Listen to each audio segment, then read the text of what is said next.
Welcome and happy Easter. Bienvenidos y feliz día de resurrección. We are so glad that you have chosen to spend some of your Easter Sunday with us. Estamos contentos que ha decidido pasar parte de su domingo de resurrección con nosotros. And we hope and pray that you are experiencing signs of the resurrection in your own life. Y esperamos y oramos que usted esté sintiendo señales de resurrección en su vida. Our call to worship comes from Romans chapter 6 this morning. Nuestro llamado a la adoración viene de Romanos 6 esta mañana. For if we have been united with him in a death like his, we will certainly also be united with him in a resurrection like his.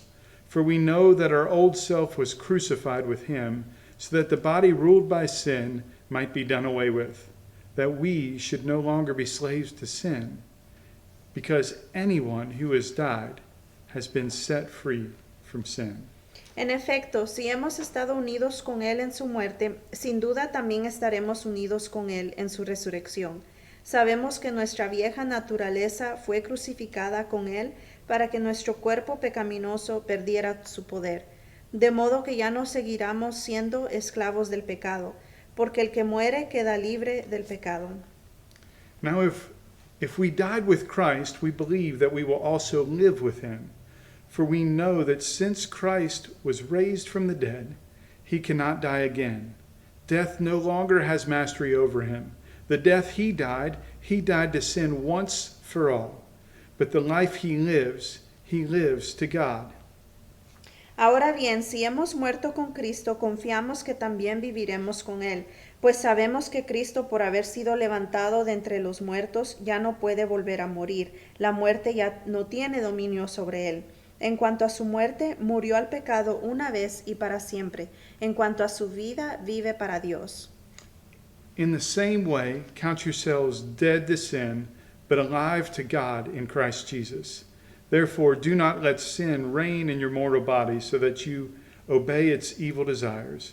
Do not offer any part of yourself to sin as an instrument of wickedness, but rather offer yourselves to God as those who have been brought from death to life, and offer every part of yourself to him as an instrument of righteousness and justice. De la misma manera, también ustedes considérense muertos al pecado, pero vivos para Dios en Cristo Jesús. Por lo tanto, no permitan ustedes que el pecado reine en su cuerpo mortal, ni obedezcan a sus malos deseos. No ofrezcan los miembros de su cuerpo al pecado como instrumentos de injusticia.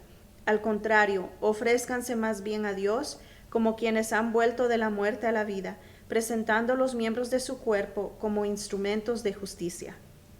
Thanks again for joining us this morning. Gracias por estar con nosotros esta mañana. In addition to the songs that we've been plugging into the service En adición a las canciones que hemos estado metiendo al servicio and the regular children's message and sermon, y el mensaje de niños, el sermón, we've also taken a cue from the first resurrection day. también hemos tomado algo del primer día de resurrección. And we have recorded several women who are giving testimonies about new life that they've received. Y hemos grabado a varias mujeres que nos han dado un testimonio de cómo Dios les ha dado nueva vida. May they inspire all of us to live and be more like Christ. Que nos inspiren a que seamos más como Cristo. Thanks. Gracias.